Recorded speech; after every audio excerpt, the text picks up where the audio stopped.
Thank you for being here with us today. It's a pleasure to be here. Thanks for having me. Thank you. Why is this office important to counter terrorism?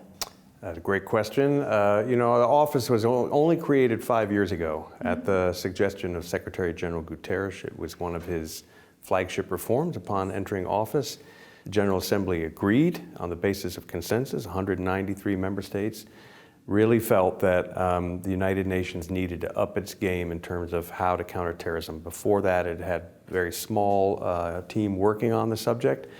But with the explosion of foreign terrorist fighter phenomenon on the scene through Daesh, and like 40,000 or more people going from over 100 different countries coming to the conflict zone in such a short period of time, countries were desperate to have help in how to deal with that and to build capacity and get some guidance and assistance. So the office was created for that reason, and it has really filled a need. Member states have expressed strong support for us in the 5 years that we've existed, and we really appreciate that. But we have a debt of obligation to them now to make sure that we're able to help them the way they expect us to.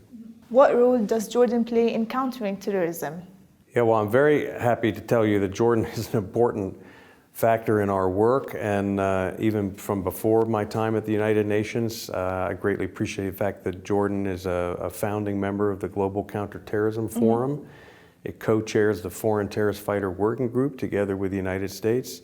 We've done a number of initiatives through the GCTF and this Foreign Terrorist Fighter Working Group where Jordan has this leadership role.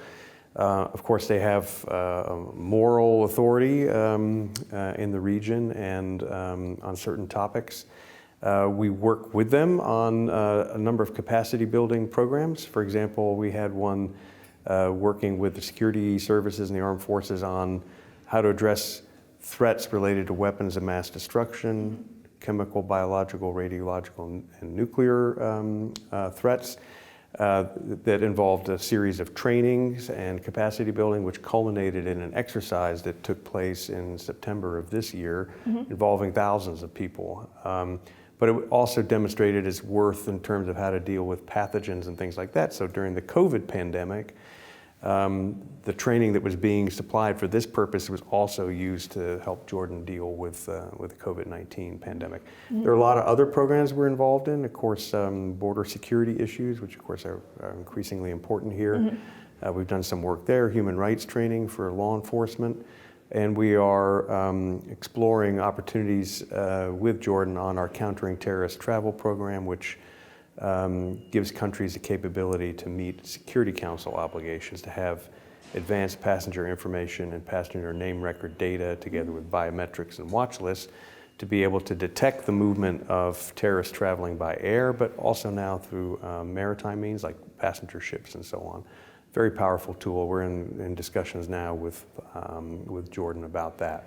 So they're an important recipient and contributor to the work that we do on counterterrorism. What kind of programs is the UN providing to Jordan? Well, I've outlined some of them already. Other ones that we stand ready to help with would be things on developing a new counterterrorism strategy, new CVE strategy, countering violent extremist strategy.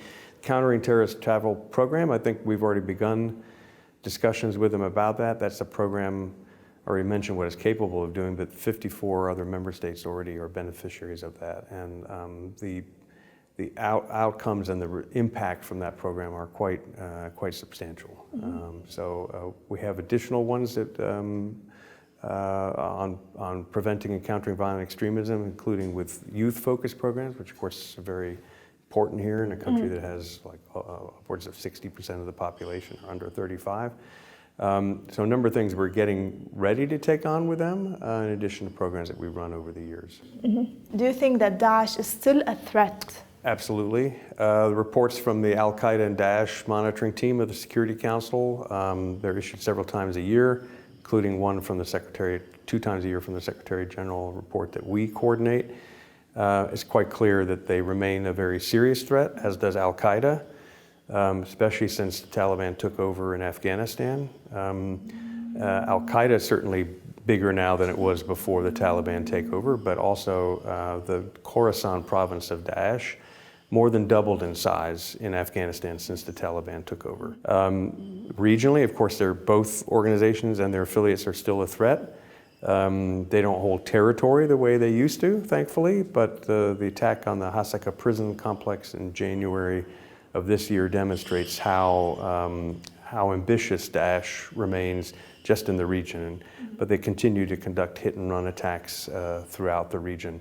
And the fact that there's some 65,000 or so ISIS fighters and women and children associated with them still held in camps in northeast Syria is a very serious cause of instability, both now and in the future. Now with the last question, what's coming up next? Yeah, a lot of big stuff coming up. So we have a lot of challenges, and we have to rise to those challenges. First of all, the Secretary General put out his next regular report on the global counterterrorism strategy at the end of February. Then the General Assembly will debate the report and what to do about it. Hopefully they'll adopt another resolution, which they do every 2 years, probably in June of next year. We'll hold, coincident with that debate, the third Counterterrorism Week. This is where we have a high-level conference of heads of counterterrorism agencies from all over the world come to New York. We hold a series of side events as well as the conference itself. It's a great networking opportunity. A lot of new ideas are brought to fore and get developed out of that.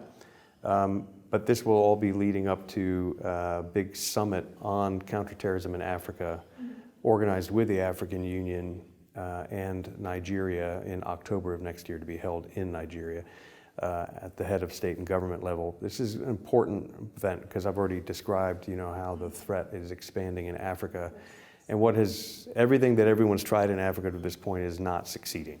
It's a nice way to put it. So we need something that lifts the game up here and addresses the terrorist threat, I think, from the continental level as well as the regional level. So we're going to be putting a lot of hard work into the preparation for that and make sure it has a meaningful outcome. Thank you so much. Thanks.